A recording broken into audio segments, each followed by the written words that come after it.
Welcome to the Manager Matt podcast show. The show is designed to give you solutions to your day-to-day management and leadership problems.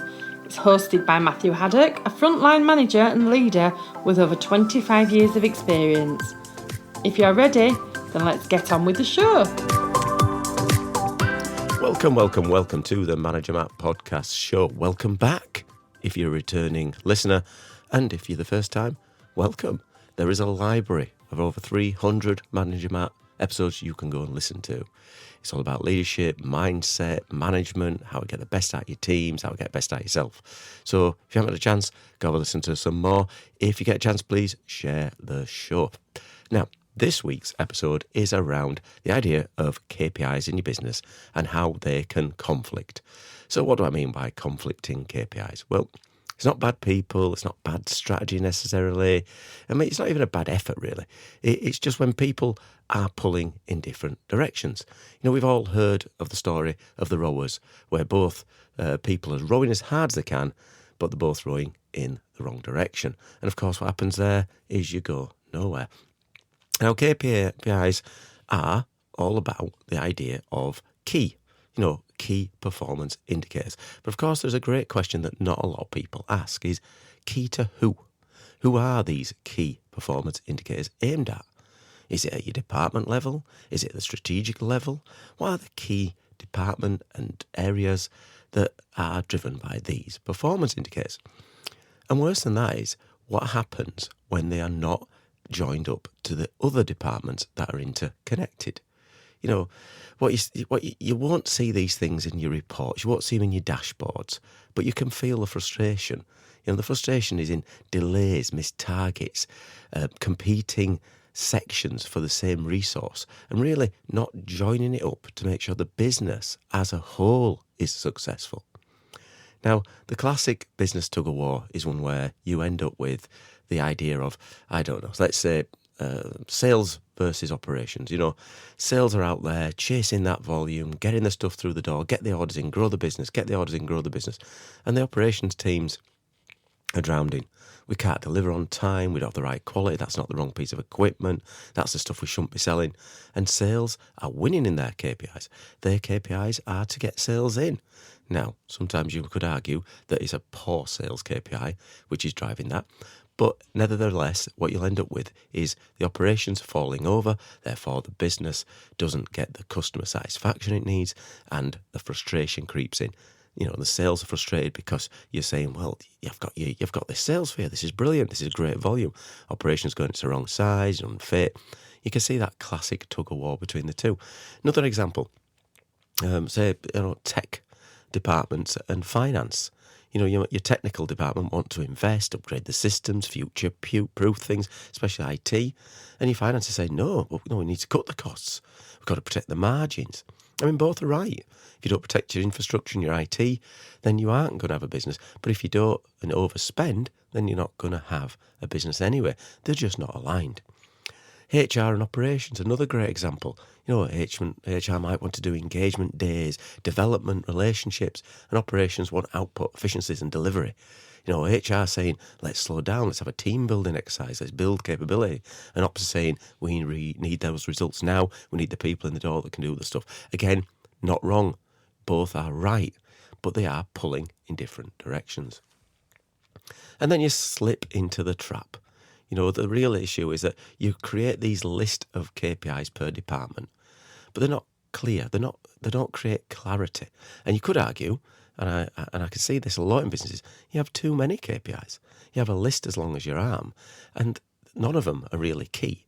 Or to be fair, an odd one of them are key, but the rest are just their bolt-ons because the IT department wanted one, the finance wanted one, so they keep bolting them on, but they're not created in any kind of alignment. You get the silos, and people are going to optimise their numbers, and there's a big thing there, their numbers, not the business results, not what's driving the real bottom line, but the brutal truth is, you know, the KPIs for your department might mean that you've hit, but you're still failing as a business.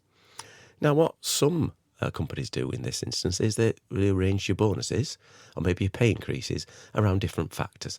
Your personal goals, your department goals, the area goals and the bigger business goals. But of course, if they're not aligned, then each of them can still be missed. Or you could hit your personal goals, brilliant, and get your 25%, and even get your department goals. But then the whole big picture is that the business still doesn't succeed. Now, there's always going to have to be tension, good and bad, in a business. You need those positive tensions to drive things forward. And it's important, that this conflict within departments isn't seen all the time as bad. You can have positive conflict. And that positive tension, not conflicts, those positive tensions, when the department challenges itself, they want to get better, they want to grow, they want to push the business forward. But if you're not aligning the end goal, then you end up with poor decisions and you are forced to make big trade-offs. So it's a better solution to make sure that you have those positive tensions that are aligned to the bigger goals. What happens with your negative tensions and where you get this KPI misalignment is when, the sales are over promising, the operations are under delivering, finance is blocking everything, higher managers are blocking everything because they don't want to spend, and HR, well, unfortunately, gets ignored. And the business ends up missing the big goals. So let's boil it down. What 4 KPIs, the big 4, really matter? If you really strip it back, what does every business need to deliver? And what are the 4 core pillars to that? Well, you are going to be around safety. And I've spoken on this show a few times. Safety is going to be the key. It's safety of your product, safety for your people, safety for the customer. It's always going to be there. So a KPI will always have an element of safety. There's going to be quality. You're going to have to deliver something quality. If that's a service, it's quality. If it's at front of house in a restaurant, if it's a quality of the food that you're making, it's the business, all the quality, the speed things happen. It's all about quality. You know yourself, you go back to businesses that give you quality, even over the next one, but quality will make a big difference.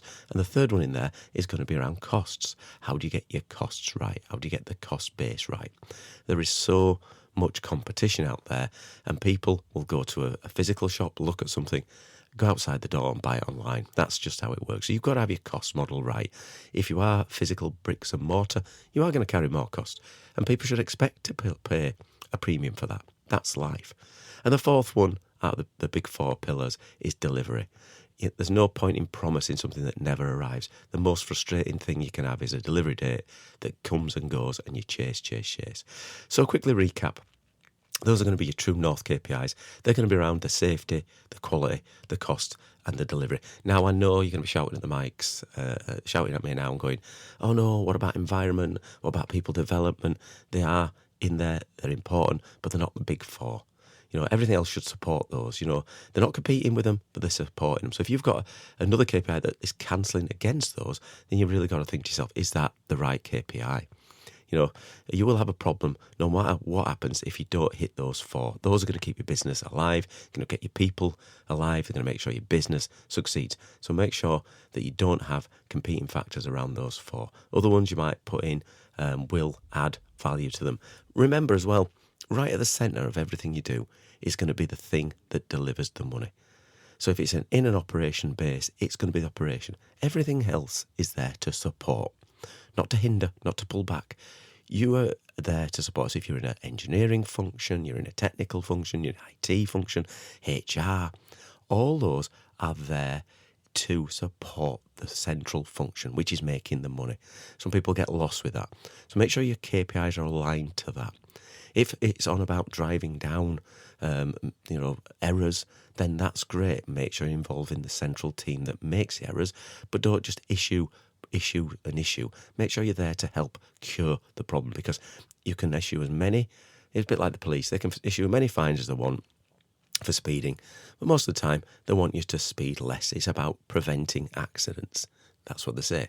So they'll send you on speed awareness courses. They make sure that they're in areas where there's busyness. So that's the same idea. Their KPIs is to drive down accident rates.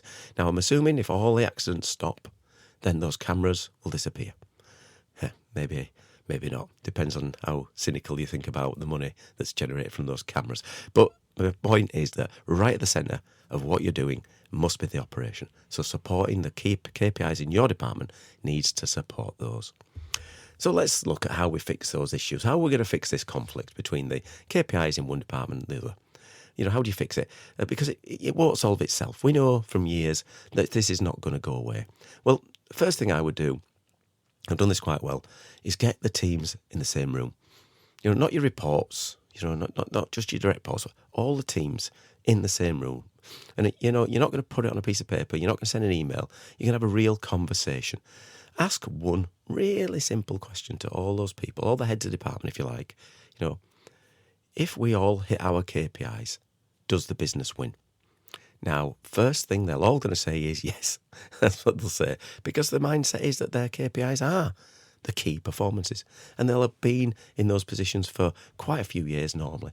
But when you really dig into it and you start saying, does it make a difference? You start to look at what those KPIs really are. If the answer is no, then these people are already on the same page. You found your problem straight away, but that's not going to be that easy. But you need to make sure that those people understand, are those KPIs really driving it? It will be a robust and it will create this positive tension we spoke about earlier, because that's what people in the room need to do. They're going to be quite precious about their KPIs. They might be measured on bonuses, which again has its own problems, but if you can get them in the room, get them on the same page, put in front of them what the business actually is there to do. Then in the second phase of this, you can start to create that shared KPI idea. Not just individual ones. They're still going to be around. You're still going to measure people's performance because we need to do that. You've got to measure people's performance. If not, you're just giving out a standard pay rise or a standard bonus. That's not fair for people. So you're going to have those individual ones, but you're going to start to look at a shared KPI. Some examples might be, sales are measured on, time of delivery of success, not just receiving the revenue. Operations measured on customer satisfaction. That's a good one. Complaints, another good one. So, it's not just the output. We used to work on piece running. I don't know if you remember these ones. So it was each piece you made, you got paid for. But of course, that's brilliant. You're thinking, I can make a fortune as long as I make my output quota. That's fine. But if you don't measure the quality of the output, you're just sending rubbish out. So customer satisfaction to an operations. Finance could be measured on, investment effectiveness. How much is that investment actually paying? What's it costing is for one thing, but does it actually bring the investment back in? And of course, people, how are they connected to the business? So accident rates, incidents, things like that, they're going to drive change in your business when it comes to the safety. There's going to be a third part of this meeting, and that's going to be around those visual trade-offs, because there's going to be some trade-offs. Not every KPI can make the grade. There's going to be a point where, good leaders are going to have to make a trade-off because they understand that their KPI might now not necessarily fit to what you've been doing. So they'll be looking at how you can make those changes. And then, of course, the last point is you're going to lock it in these new KPIs that you've created. You're going to align them and you're going to cascade them down to your teams. And obviously, your leaders are going to have an input higher up. Remember that, leadership, we have to make sure that we are committed to what we do. If we just turn up and we don't have those set of KPIs, you're not going to drift, are you? It isn't going to get fixed just by middle management doing these things. It's got to start at the top. So people at the top, they need to align to their model of what the business is there to do. If you align every KPI to the strategy, you can have much more success. So it's not department goals on its own. It's not individual targets on its goals. It's around how the departments actually lead into the strategy. You need to keep checking that, relentlessly check, because things change, strategies change. The goalposts sometimes move. I know there's a difference between tactics and strategies, and that's another story, but making sure you align. Are the teams working together? Are the KPIs clashing in a negative way or a positive way? Are we rewarding good behaviour or are we rewarding the wrong behaviour? Because that culture follows the measures. So if you measure people on how many times you issue a speeding ticket or a non-conformance, they're going to look for finding non-conformances. Now, if they're then measured on how many of those non-conformances or speeding tickets receive a positive outcome, as in we fix it forever or the person doesn't speed, that's the difference. That's the culture change. Because it's not just the issuing, it's fixing the issue. Same with the safety. It's all right raising loads of safety concerns, but you need to be part of the process to fix them and make sure the behaviour in the culture is a good safety culture. Sales need to be linked to good revenue, yes, but also outputs. Can you make what you say you're going to make on time? So the hard truth of this is, there is the reality that conflicting KPIs, it does slow your business down. You know, it quietly sneaks up on you. It creates frustration, it breaks the trust, it wastes people's effort. And of course, worst of all, they make good people look like they're underperforming. Because really, it's not the people that are broken in this instance. It is the system that isn't working. Now, your manager, you need to step back. Step back from what the KPIs you're doing personally, your department. Do it today. Do it now. Don't do it now. Listen to this first. Step back. Have a look at what KPIs you've got. You know, are they serving the bigger business? Is your KPI correct? Does it align? Can you see that? Ask yourself that question. Are we actually pulling in the same direction? Are we rowing this boat in the same way? Or are two people rowing back and two people rowing forward? Because you're going to go nowhere. Because the amount of effort you put in now to fix those KPIs and get everyone aligned will make such a difference in the future. Because an aligned KPI means a customer satisfaction. It means a return. People will come back. They'll place orders. It means you will create revenue and profit and deliver results for yourself, for the business, and obviously personally. Well, one of the results of today is you could send me some feedback. I've had some great feedback over the last few weeks, so thank you for those who've reached out. It's managermattpodcast@gmail.com. You can find me on LinkedIn as well at Matthew Haddock if you want to message me on there. Always happy to talk about leadership and management and what people's thoughts are, because feedback, of course, is the ultimate gift. Well, that's it for Manager Matt this week. Thank you so much for listening, and goodbye. Thank you so much for listening to this Manager Matt podcast. We hope you found it interesting, helpful and actionable. One last thing, please leave a quick review on iTunes or with your podcast provider, as it helps to spread the word of Manager Matt. If you haven't already done so, please subscribe to the podcast, and if you did like anything in particular, send an email to managermattpodcast@gmail.com or visit managermatt.co.uk for more content. Feedback is a gift, so let's keep giving. See you next week.